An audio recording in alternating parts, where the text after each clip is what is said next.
Is that for you? Daniel's introduced it to me. Are you into it? I'm entirely different worldview than the National Socialist movement.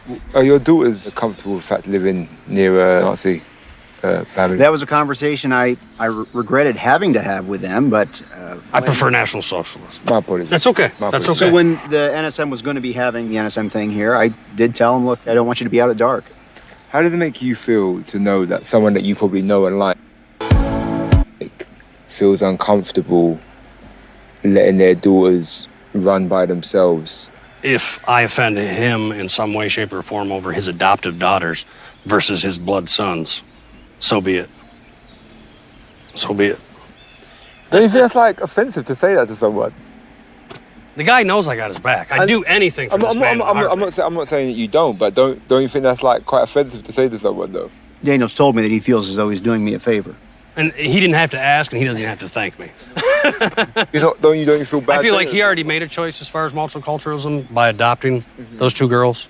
And he's made a choice for his son's futures by adopting those two girls.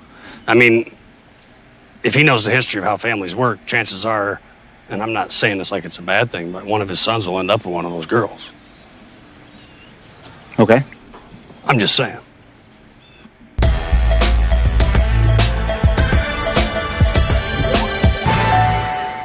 It's like a Brady Bunch gone bad kind of a thing? It happens. Okay. It happens. Well, I don't see anything wrong with interracial marriage. I think that is what best goes along with the idea of a human race, that you get more genetic information when you get a multicultural family unit. So they'll run like Jesse Owens and they'll think like Albert Einstein. That'd be great. Yeah. Well, what if one of your sons or daughters dated someone that wasn't white? If one of our children are homosexual or date a member outside of their own race... They can do it on their own. Yes. They're on their own. Yeah. Really? Are you a racist? And it's really not skin color for me. I'm more of an anti-Semite. And I believe I've heard. The biggest demon. I guess that. Would you think there should be another genocide? I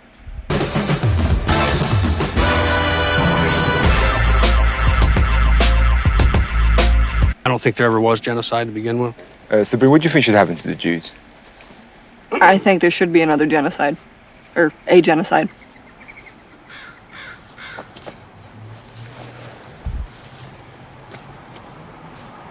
You're all looking at me puzzled. That's pretty hard. Even my husband, you know? And when you say genocide, you mean the women, the children, the kids? Absolutely.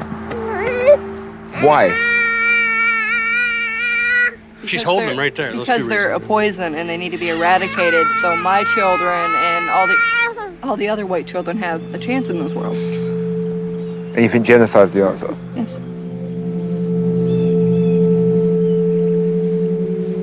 I love you, baby.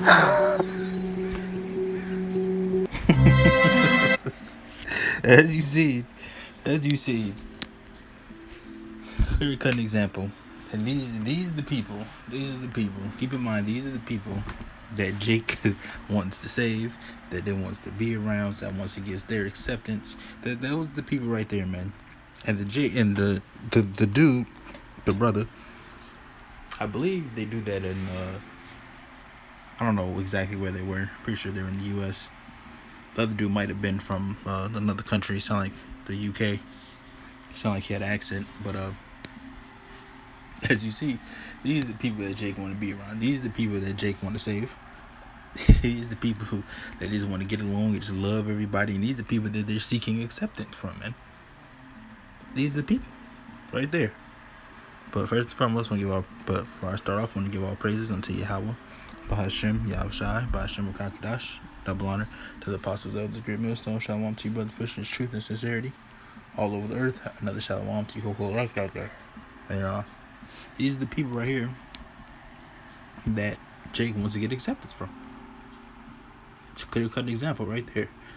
And the thing is, Esau, as a nation, as a whole, collective whole, that's how they think, man. That's exactly how they think.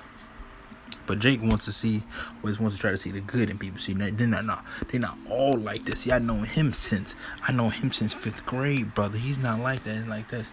All right, man. If you don't think that, you go ahead.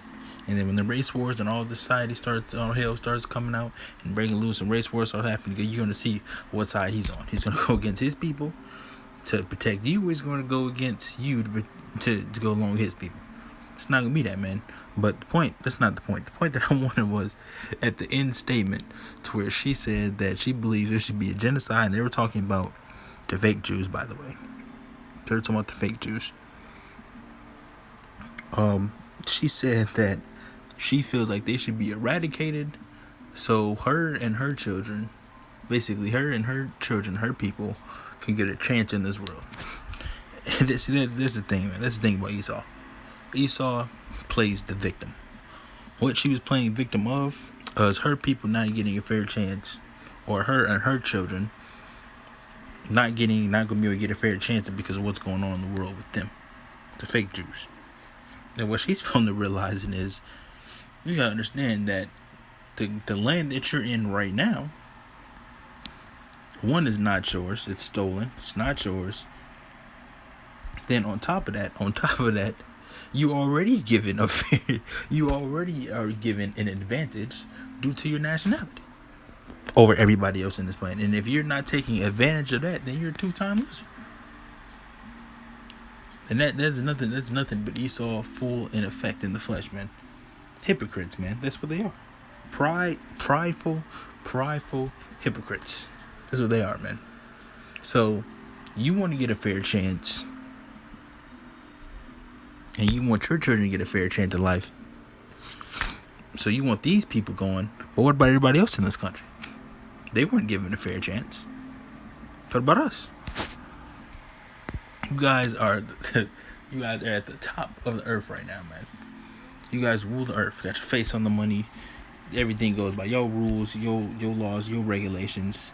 But then you still need more of an advantage for your children. You have all the advantage you need to succeed, man. You're Esau. This is your kingdom. This is where you should be thriving. This is where you should be at the top. This is where you should be enjoying the fatness of enjoying your blessing, man. The fatness of the earth, getting the dew of heaven. This is where you should be enjoying yourself. But you're a two-time loser, and you're at the bottom in the middle of nowhere with probably no money and none of this. That's your problem, man. That's your problem. And that's what's wrong with these people, man. That's what's wrong. And that's how they really think. That's how they really think. And not even just for the fake Jews' sake. Best believe they think the same exact thing about you, Jake. So it's not just about what they said about the fake Jews. It's about you too, Jake. They don't want you here. They want you going, man. They want you going and in a hurry.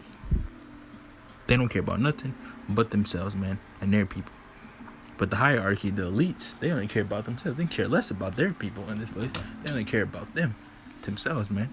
And that's them as a people. They only care about themselves, bro. So you got Jake walking around here trying to convince them, trying to do this and trying to do that. It's not gonna happen, man. You can see how they really are. And those people, they didn't care, man.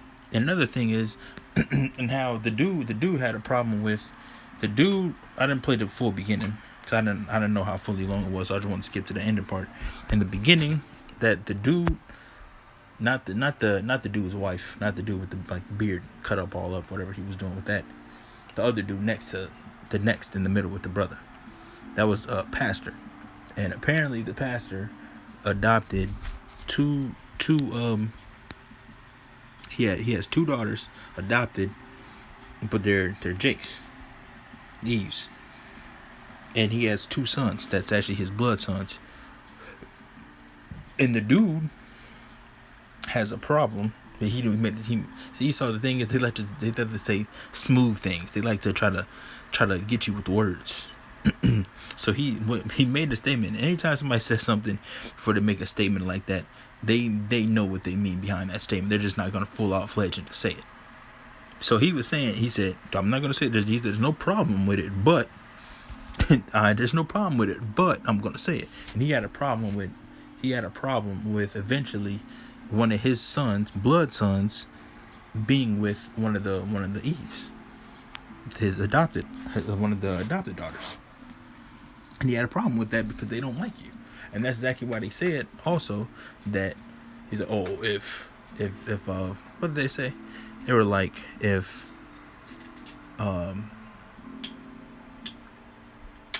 one of our kids date outside their race or is a homosexual, then they can do nothing. So basically, hey, we got nothing to do with that. You on your own. We disowning you pretty much. that shows you that Esau does not like you, Jake. They don't care for you. And they show you here and here and here and again. And I've been seeing a lot of those Vice videos where that brother dealing with a lot of those neo-Nazis going to the places out here. And you can just clearly see, even though we already know, but it's getting more clear that they don't want you here, man. But let's get the scripture. I've been rambling on way too long. Job 20:5. That, start at 4.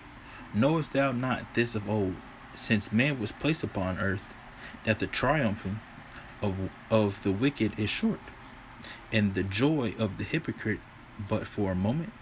Though his excellency mount up to the heavens,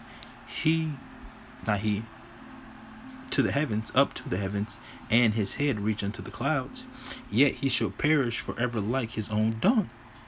They which have seen him shall say, where is he? He shall fly away as a dream, and shall not be found. Yea, he shall be cast away as a vision of the night. The eye also which saw him shall see him no more, neither shall his place any more behold him. His children shall seek to please the poor, and his hands over to restore their goods. His bones are full of sin of his youth, which shall lie down with him in the dust. Though wickedness be sweet in his mouth, though he hide it under his tongue, though he spare it and forsake it not, but keep it still within his mouth. Yet his meat is his bowels is turned, and it is the gall of the apes within him. And there's more I can read on that, but I had the point. And the point that I wanted was in verse 5 about them being a hypocrite. And that's what Esau is, man. They're nothing but hypocrites. Over here complaining and telling that you want a genocide to happen so you want people to get a chance of living. But what did you do to get the land? You already have the advantage. You see? That's what people fail to realize. People always tend to forget about how Esau got in power, even though it was the Most High. We know it was the Most High. At the end of the day, that put him in power. Like it says in Job 9, it says earth is given into the hands of the wicked. Most High gave it to him. Even though Esau did what he did to take over this land, everybody forgets about that. And obviously they do too themselves. For you sit there and tell somebody that you want that to happen so you can get a fair advantage. But what about everybody else's fair advantage in the so-called life? And see, and all that stuff, that's why it says a hypocrite. It says joy is but for a moment, because it is only going to be for a moment, man. Because your time, your society, your kingdom, your rules, laws, regulations, everything is getting ready to go down the drain, man. And once that happens, there's going to be no more power for you, and you're never, ever, ever, ever, ever, ever, ever, ever, ever, and forever, ever going to come back in rulership. Once this is done here, once we're done here, once everything is wrapped up, society breaks down, everything starts breaking loose. Once that happens, man, you're done, man. Your power in rulership is over forever. And you're gonna be going into slavery, and then you're gonna be complaining about. And then you're really gonna be complaining about, maybe you should be this to happen so we can get a fair advantage. You know, fair advantage, man. You're gonna get some fair advantage inside shackles and chains, and you're gonna be in slavery, man. And then after that, you're not gonna have another chance to even. You're not gonna have a chance to even look how beautiful the earth is gonna be, because it's gonna be ran in righteousness. And y'all not gonna be able to see that, because you guys are not gonna be here, man. What's gonna happen after them 1,000 years? We all know after them 1,000 years, y'all gonna be done away with. You're not gonna be. This is not even gonna see you. You're not gonna see one Edomite lurking around. You're not gonna see one of them. Y'all gonna be done away with. Y'all gonna be gone. And that's thus said the Lord, man. I'm not saying that. And we said it. That's the scriptures that said it, man. We going off the scriptures. We believe what the scriptures say, and that's what it says. You see? So hey, y'all gotta enjoy yourselves, man. Look at this. Y'all gotta enjoy yourselves, man, because y'all time is running out. Now let's get another scripture. I didn't mean to prove that one. Let's do this.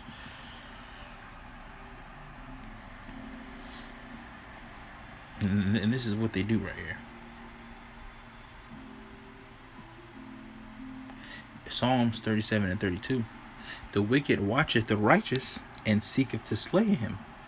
Seeketh to slay him. It's like him start that over. Psalms 37 and 32. The wicked watcheth the righteous and seeketh to slay him. The Lord will not leave him in his hand, nor condemn him when he is judged. Wait on the Lord and keep his way, and he shall exalt thee to inherit the land. When the wicked are cut off, thou shalt see it. And that's what they do. And even though she wasn't directly talking about us, that's what they do, man. Even though we are the righteous and they are the wicked, but that's just them in general, man. They seeketh to slay people, and not just us. That's everybody. They want to be the head honcho for all earth, and that's what they think. They think, like the scripture say, was it in Psalms? It says they how does it go? That they children should dwell to all generations, and the stuff like that. That scripture. Can't think of exactly how it's worded right now, but you know the scripture I'm talking about. That scripture. So they don't ever think that they're not going to be in rulership, that they're not going to be in power. They think they're going to be the top dog forever because we got the best technology, medicine. That's that God complex in them, man. But little did they know that it's getting ready to come cut short. You see? Let's get this.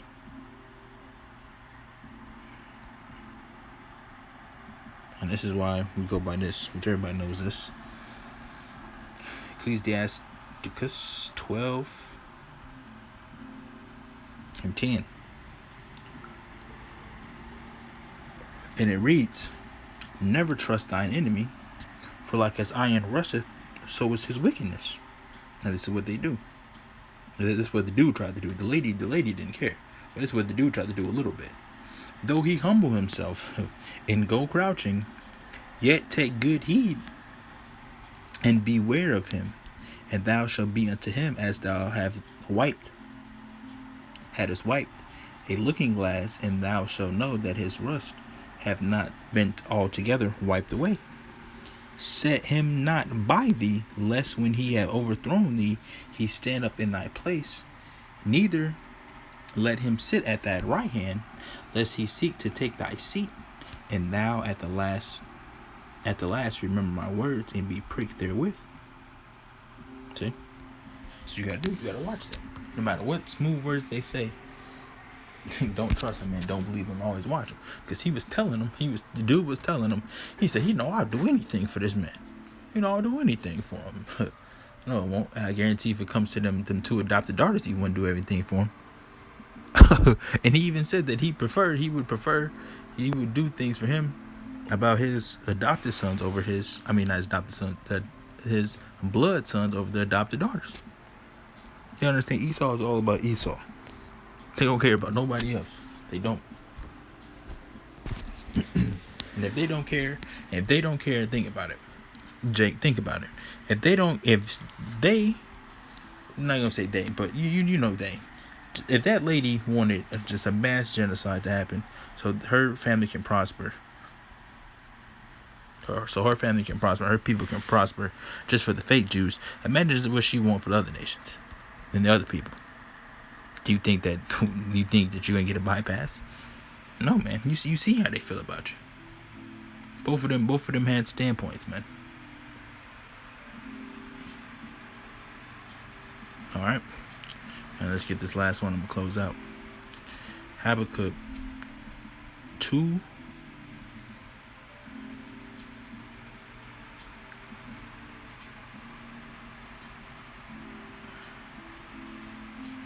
Actually, no, I have nothing. Actually, no, I don't have anything in here. Never mind, take that back. Alright, that was it, man. So, to close it out, man, Esau is the hypocrite. And you can clearly see. Alright, so I'm going to close out. The blessing was edifying. We give our praises unto Yahweh, Hashem, Yahweh Shai, Hashem Kakadash. Double honor to the apostles and others of great millstone. Shalom to you, brothers, pushing this truth and sincerity all over the earth. Another shalom to your full elect out there. Catch you guys in another lesson, Lord willing. Shalom.